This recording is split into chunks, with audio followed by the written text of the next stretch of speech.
Okey, seterusnya kita pergi macam mana menentukan jumlah jarak yang dilalui oleh suatu zarah dalam suatu tempoh masa tertentu dengan menggunakan kaedah graf. Kalau kaedah graf ni, so kaedah graf kalau kuadratik kita kena lukis graf kuadratik lah. Okey, tak apa, kita tengok contoh. Suatu zarah bergerak di sepanjang suatu garis lurus yang melalui satu titik tetap O, sesaran S meter.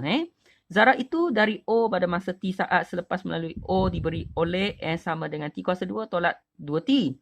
Cari masa apabila zarah itu kembali ke O semula dan lakarkan graf sesaran masa. Dia akan cakap graf sesaran masa.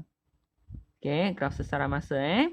Bagi gerakan zarah itu bagi 0 hingga 3. Seterusnya cari jumlah jarak yang dilalui oleh zarah itu dalam 3 saat yang pertama. Jarak yang dilalui oleh zarah itu dalam saat ketiga. Okey, tak apa.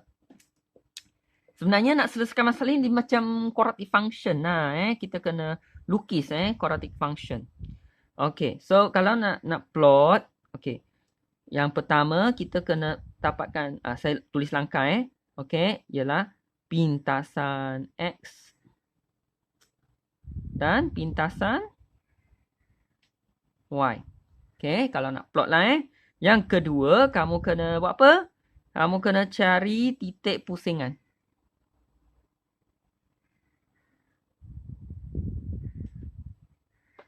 Boleh? Dua nota ni sangat penting. Cari pintasan X, cari pintasan Y dan cari titik pusingan. Kalau Encik Pang biasanya akan start dari cari titik pusingan lah. Lebih senang Okey. Masih ingat tak macam nak cari titik pusingan? Ada dua cara sebenarnya. Satu ialah penyempurnaan kuasa 2 ataupun guna pembezaan. So, kalau boleh saya biasalah saya biasa guna pembezaan ds per tt Okey, kenapa? Sebab semasa titik pusingan, titik pusingan ataupun macam gini kan. Okey. Kecerunan ini sama dengan kosong. Okey. So, itulah saya cari kecerunan 2t tolak 2. Okey. 2t tolak 2 kecerunan kosong. Okey, 2t sama dengan 2, t sama dengan 1. Okey. So, dah dapat masa 1 dia ada titik pusingan So, S sama dengan 1 kuasa 2 tolak 2 darab 1. So, X sama dengan 1 tolak 2. S sama dengan negatif 1. Okey. So, saya dah dapat satu titik. Lepas tu, kat sini. Okey, dia sebenarnya bolehlah kita cari pintasan X, pintasan Y sebenarnya Okey. So sekarang saya cari pintasan X, pintasan Y lah Okey, semasa T kuasa 2 tolak 2T sama dengan 0. Sekarang saya cari pintasan pula sekarang. Okey. So T faktor keluar tinggal T tolak 2. So T adalah 0 dan T sama dengan 2. Okey. Lepas tu ini ialah kita panggil pintasan X kan. Okey, kalau pintasan Y, kalau pintasan Y, T sama dengan 0 kan?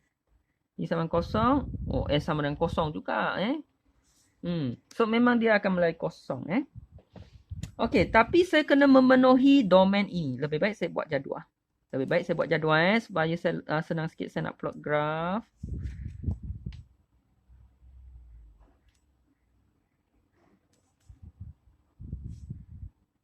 Okey, saya ada T sebab T ialah paksi X. Okey. S ialah paksi Y. Okey, so tadi dia cakap 0 hingga 3 kan? Okey, lepas tu T ada 1.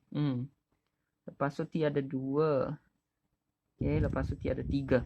0 hingga 3 saja. Semasa T 0, S 0. Okey, so isi. Semasa T 1, S sama dengan negatif 1. Okey, semasa T2, S pun 0. Cuma ini saya kena cari. Okey. So, T3 kan? Okey, 3 kuasa 2 tolak 2 darab 3. Dapat 3. Okey, tapi sebenarnya kalau kamu tak percaya saya tadi kira-kira ni, kamu boleh buat semula lah untuk semak semak. Okey, betul 0. Betul Salah satu.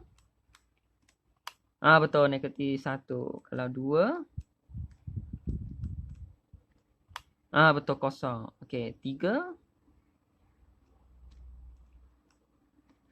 Okey, saya dah double check. Jadual saya memang betul. Kalau dah betul, kita dah boleh start plot graf.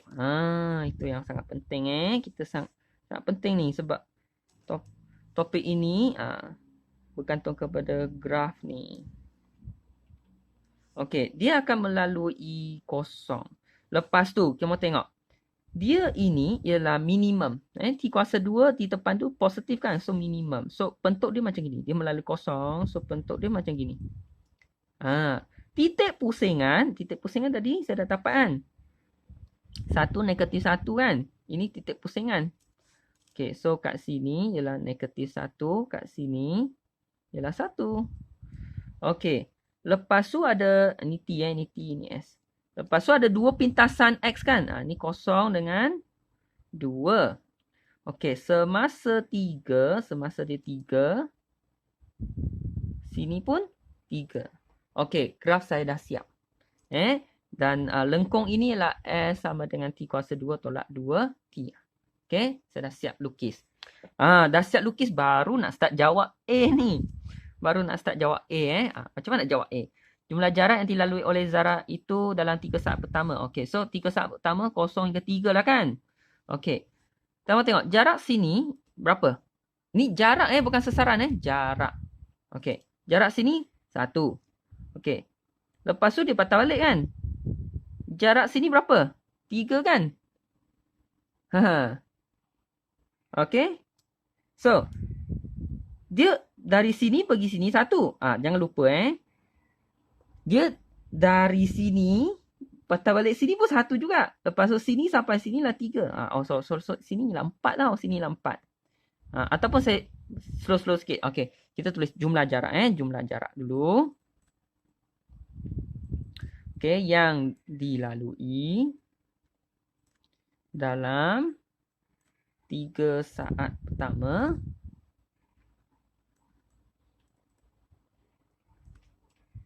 Okey. Okey. So, mula-mula dari sini ke sini lah 1. Lepas tu, dari sini ke sini 1 juga. Lepas tu, dari sini pergi 3, 3. So, jumlah jarak dia ialah 5. Okey. Okey, lepas tu kita tengok B. Jarak yang dilalui oleh zarah itu dalam saat ketiga. Okey. So, jarak yang dilalui oleh zarah itu dalam saat ketiga. Okey, sebenarnya sama dengan sesaran saat ketiga tolak sesaran saat kedua. Okey, sesaran saat ketiga, kita tengok graf, ialah 3. Okey, sesaran saat kedua ialah kosong. Okey, jadi 3 tolak kosong ialah 3.